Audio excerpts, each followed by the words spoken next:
By April 1915, a war that has been raging for over 8 months has become the deadliest in history. The Germans have quickly conquered the north of France and the French are barely avoiding a complete loss, so the situation is critical. After another successful fight, the Germans are going around the battlefield shooting any survivors that may be hiding. Gabriel wakes up and starts crawling over the bodies of his comrades to escape. When the Germans walk by, he pretends to be dead. A German body suddenly moves and tries to attack Gabriel, who quickly fights back and kills him with his own blade. At the moment the Germans enter him. Meanwhile, in a club in the Parisian suburbs, the Baron meets with Gruber to discuss a job. Gruber paid the Baron to find a secret lab but hasn't gotten any results yet. The Baron assures him that his agent is working on it but wants to know why this lab is so important. An angry Gruber refuses to reveal more and gives the Baron 24 hours to finish the job.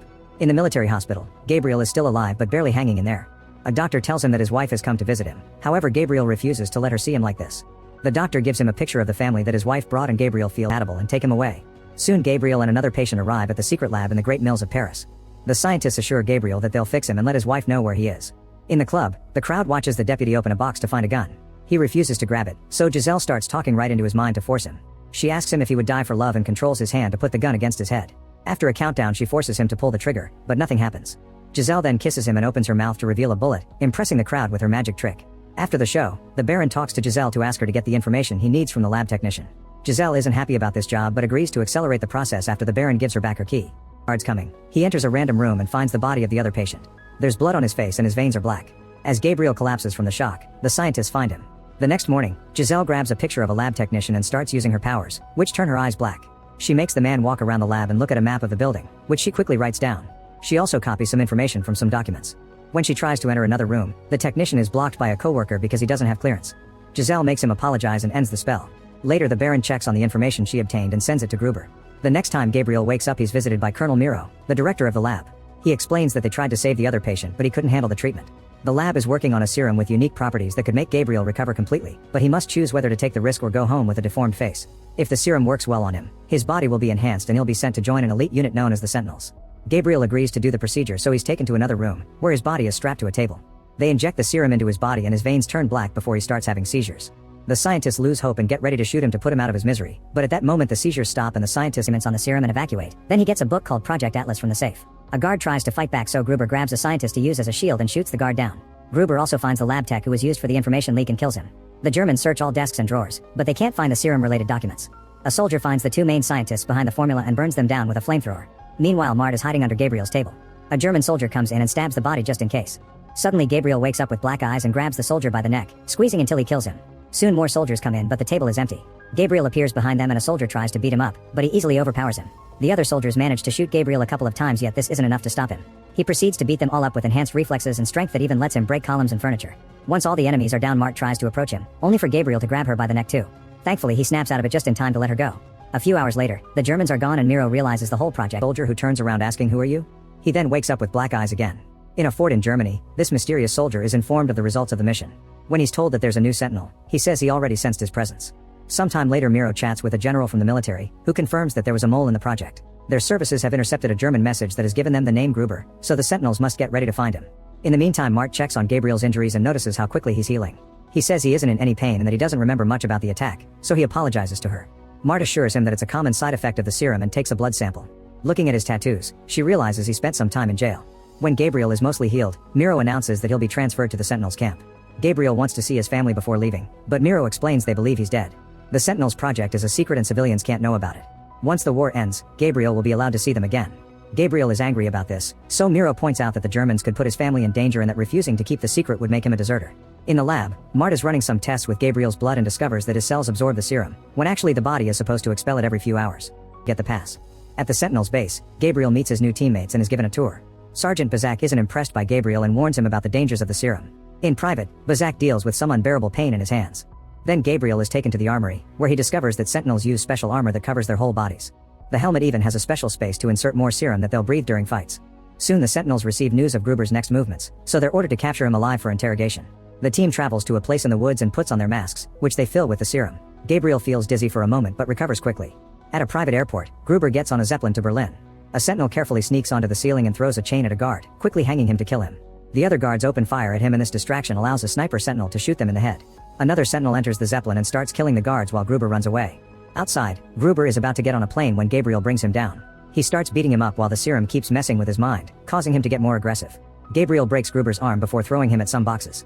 As he starts suffering a terrible headache, Gabriel tries to kill Gruber, so another Sentinel has to stop him. A fight between teammates ensues, but Gabriel is so strong that more Sentinels have to join the battle. Thankfully, this helps Gabriel calm down, and Gruber is captured. During the trip back, Gabriel keeps hearing a voice whispering his name. Suddenly he starts seeing visions of the mysterious soldier fighting on the battlefield. The man suddenly turns around and tells Gabriel that he's been waiting for someone like him. Sometime later, Gabriel has a dream about the mysterious soldier attacking a French camp. When he wakes up, his eyes are black. That day, Mart comes to the Sentinel base to check on everyone's health. Bazak's test results aren't very good, but his right hand Etienne begins torturing Gruber for information, but Gruber has been trained to deal with pain. He only tells Miro to check the front lines. The interrogation is interrupted by Bonifond, who announces that Gruber's under the jurisdiction of the police, so he's his prisoner. At the club, Giselle confronts the Baron about Louis. The Baron swears that Louis left because he found a better job, but Giselle doesn't believe him. Her anger causes lights to flicker and objects in the room to shake. As her eyes turn black, a glass explodes. Giselle calls the Baron out for trying to control her life and leaves. In the evening, the Sentinels have a little party to deal with the stress. However, Gabriel keeps getting dizzy and hearing the voices. Visions of the super soldier brutally killing French fighters flood his mind, and Gabriel holds onto the sink so tightly that he cracks it. When he returns to the party, he learns that the other Sentinels smoke leftover serum, which is less strong. Gabriel sneaks out of the building and takes a bike, and Gruber tells Bonifond that his mole owns a bar on the outskirts, but nobody knows his real name. Before he can say more, Giselle kills him with her power. This close contact with death causes her to have a breakdown. Later, she's trying to put herself together and the maid comes to check on her. Giselle gets annoyed and almost kills her with her power, but she releases her at the last second. Thinking about Gruber's words, Miro tells Etienne to investigate the front lines. They learn that there's been no news from the 105th unit, start seeing visions of the mysterious soldier killing everyone here. Inside a building, they find a survivor who explains that he was mind-controlled by an enemy. The soldiers tried to shoot him, but the bullets did nothing. He says that this mysterious man had amazing strength and metal armor like the Sentinels. The voice in Gabriel's head tells him he's from the race of Titans and soon he'll join him. At the army hospital, Irene asks about her husband and the doctor assures her that he didn't suffer. When she asks to see the body, she's ignored, volunteered for the program. He's strapped to a table and given the injection, so soon his body starts convulsing. When blood begins to pour out of his mouth, Mart has no choice but to shoot him in the head for mercy. At the club, the Baron is informed that the cops are raiding the suburbs and asking about Gruber. He tells his employees not to worry because he has it under control and promises he won't work with the Germans anymore. In private, Louis meets with Giselle and shows her the fake papers he's acquired. He asks her to be ready to leave in an hour. In the trenches of Coudray Forest, the Sentinels find a few French soldiers. They've been stuck there for a while without news from the base. The Sentinels ask for directions to a factory in the area and the soldiers warn them not to go there because there's a bloodthirsty demon that kills anyone who gets too close. After explaining that they're here to kill that demon and getting a short rest, the Sentinels keep moving. Eventually, the group makes it to an abandoned factory and finds bodies hanging everywhere. Suddenly, the super soldier opens fire from the shadows, so the Sentinels run to take cover and fire back. The gunfight goes on for several minutes, so the team agrees to split. Some of the Sentinels keep the enemy distracted with more shots while the others try to surprise him from behind. Unfortunately, their opponent sees them coming and fires at them too. Soon all the serum in the helmet causes Bazak to collapse and he starts puking blood. He tells his team to continue without him while he takes a break to recover. His hands start shaking, so a few hits are needed to get it under control. This delay gives the mysterious soldier time to hide. Behind a big machine, they find a stabbed French soldier who is still alive. Suddenly the enemy takes control of the man's mind and forces him to activate a grenade. A big explosion goes off, tossing back half of the team. As Gabriel tries to recover, he has a vision of the mysterious soldier approaching a teammate from behind. He yells to warn him, but he's too far away. The enemy attacks the Sentinel and a vicious fight ensues, but no matter how much the Sentinel tries, the mysterious soldier is too strong and throws him over the railing. Then he pulls out a double blade and stabs him in the back, which Gabriel can see in his vision. The mysterious soldier throws the body from a tower before disappearing, and the Sentinels get to say a final goodbye to their friend before he dies in Bazak's arms. Later at the base, the fallen Sentinel is given a proper funeral. However, the higher-ups still refuse to contact the family, saying it'll be done after the war is over.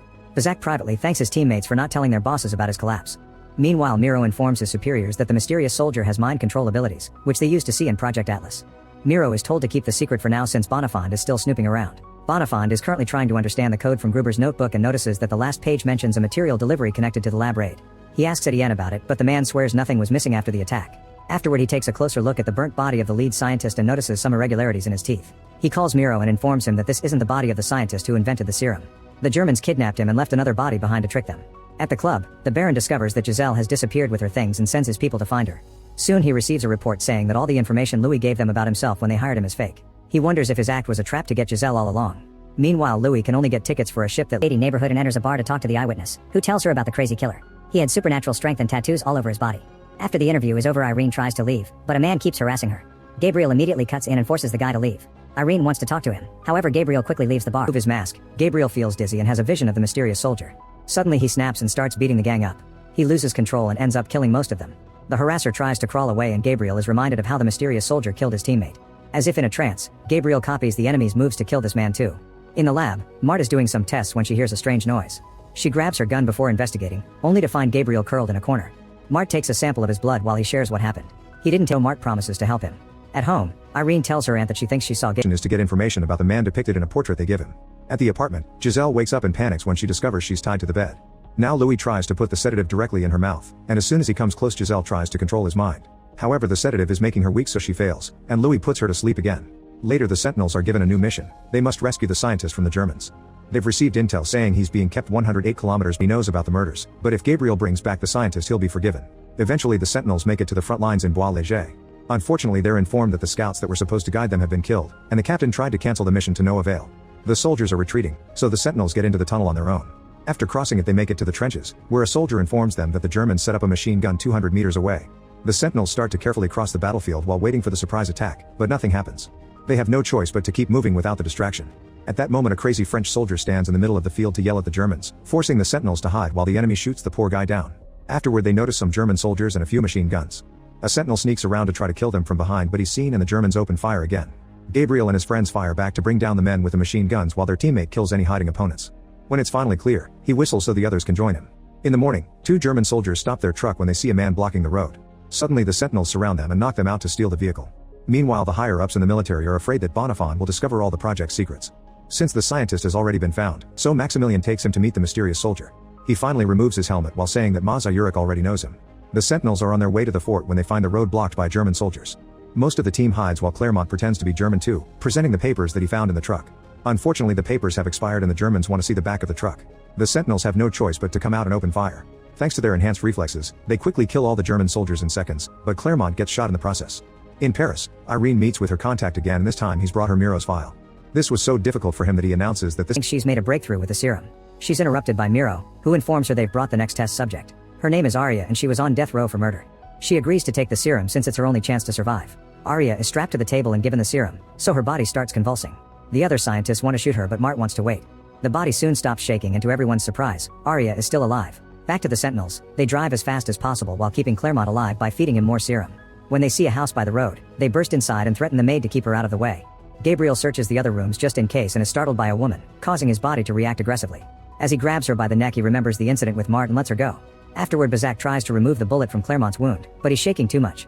The maid volunteers to help and quickly gets the bullet while the men hold him down. A few hours later, Clermont is feeling better, but he's too weak to fight. Bazak tells him to go back while he and Gabriel continue with the mission. After driving for a while, the duo leaves the truck and continues on foot to avoid being heard. As they cross the forest, Bazak starts feeling dizzy, but he insists they must keep going. By nighttime, they finally get close enough to the fort and have to carefully sneak around because of the guards in the area. They approach the building from behind and get suspicious when they don't find any security, but they move ahead anyway. Using a hole in the ceiling, the Sentinels go inside the fort. Unfortunately, the mysterious soldier and his team are waiting for them in the tunnel and immediately capture them. Minutes later, a chained-up Gabriel is visited by the super soldier, who explains he used to be part of Miro's Project Atlas.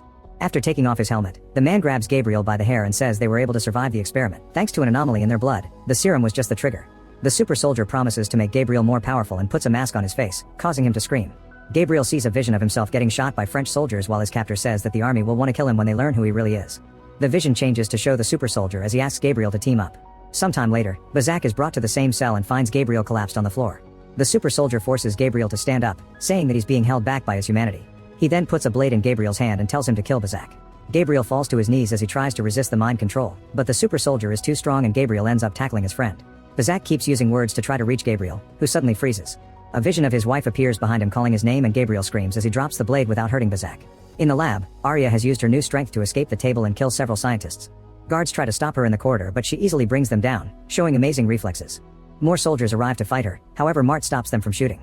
She talks to Arya with kindness, getting her to calm down. Later, Miro is so impressed by how Arya is doing that Mart convinces him to give her access to the Project Atlas files. She's shocked to learn that in the beginning, hundreds of soldiers who didn't volunteer were killed in the experiment. When an urgent message arrives at the fort from Berlin, Bazak is handed over to a soldier who will tell and bring him out while more Germans appear to stop them. The alarm rings in the fort and the super soldier hears gunshots. A bomb explodes in the tunnel, but it's not enough to stop the Sentinels, who keep advancing and bringing down enemies. A soldier manages to tackle Maza Yurik, however Clermont quickly shoots the guy and rescues the scientist. The fight continues as they take the stairs and finally go outside, where even more soldiers are waiting for them. When they run out of ammo, they fight hand to hand and steal guns from their opponents. Most of the team makes it to the truck, but Gabriel is stuck behind, so he throws a grenade at his enemies to distract them before jumping on the back of the truck to finally escape. When they return to the battlefield, the group leaves the truck and continues on foot. Gabriel keeps hearing the super soldier's voice and tells his friends that he's here. They decide that Clermont and Maza Yurik will move ahead while Gabriel and Bazak stay to fight. Suddenly flames appear nearby and the super soldier shows himself. The duo puts on their helmets and fill them with the serum before making a big jump to start the fight. All three men show off their strength as they attack with all their might. However, Bazak can't keep up and is quickly brought down. Gabriel keeps going and even manages to overpower the super soldier, who uses his power to overwhelm Gabriel's mind with visions of his friends dying. As Gabriel collapses, Bazak comes back for more. The super soldier quickly captures him, so Bazak triggers a mine and the explosion sends them both flying. Sadly, Bazak loses an arm in the process. The super soldier steps on the wound and gets ready to kill him, but at that moment Gabriel uses his power to control the man's mind. After some struggle, he manages to bring him down and proceeds to stab him in the neck. Bazak helps him move and together they decapitate him. The group successfully returns to the base and Bazak congratulates Gabriel for gaining control of his powers. He points to Baby, who is now being handed to Diane. When Gabriel finally makes it home, he finds Irene dead on the floor. Make sure to subscribe and turn on notifications so you can watch more videos like this. Thanks for watching.